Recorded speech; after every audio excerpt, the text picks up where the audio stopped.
அபிசீனியாவில் பிறந்த மக்கா நகரின் ஆளுநர், முஹாஜிர், முஜாஹித், வரி வசூலிக்கும் நிர்வாகி, ஆளுநர், ஹதீஸ் அறிவிப்பாளர் என பல்துறை நிபுணர்.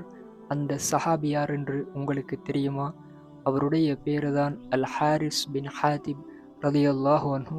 இவர்கள் அபிசீனிய மண்ணில் ஈமானுக்காக கடல் கடந்து சென்ற ஒரு தியாக குடும்பத்தில் ஹாத்திப் பின் அல் ஹாரிஸ், ஃபாத்திமா அல் முஜல்லல் ரலியல்லாஹு அன்ஹுமா ஆகிய தம்பதியினருக்கு அன்பு மகனாக பிறந்தார்கள். அபிசீனியாவின் அந்நிய மண்ணில் தனது சகோதரர்களான முஹம்மது, சாயித் ரலியல்லாஹு அன்ஹுமா ஆகியோருடன் ஒரு முஹாஜிர் சிறுவனாக தனது வாழ்வை தொடங்கினார்கள். சில வருடங்கள் கழித்து இவர்களது குடும்பம் மதீனாவை நோக்கி திரும்பியது.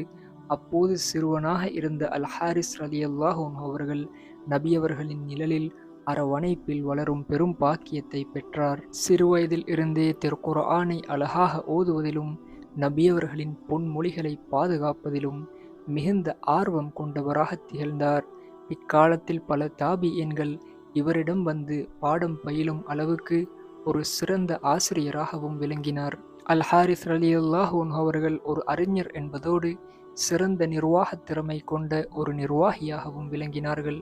மதீனாவின் பொதுநலப் பணிகளிலும் ஜகாத் சேகரிக்கும் பணியிலும் இவர் நிபுணத்துவம் பெற்றிருந்தார். ஹலீஃபா அப்துல்லாஹ் இப்னு ஜுபைர் ரலியல்லாஹு அன்ஹு அவர்களுடைய ஆட்சி காலத்தில் இவர் மக்கா நகரின் ஆளுநராக நியமிக்கப்பட்டார். எந்த நகரில் தனது பெற்றோர் இஸ்லாத்துடன் வாழவும் முடியாமல் ஹிஜ்ரத் செய்தார்களோ அதே நகரில் இஸ்லாத்தை கொண்டு நீதமான ஆட்சி புரிந்தார். இதுதான் அபிசீனிய மண்ணில் பிறந்த, நபியவர்களின் அரவணைப்பில் வளர்ந்த, மக்கா நகரின் ஆளுநராக உயர்ந்த அல் ஹாரிஸ் பின் ஹாத்திப் அல் ஜுமஹி ரலியல்லாஹு அன்ஹு அவர்களின் வாழ்க்கை சுருக்கம்.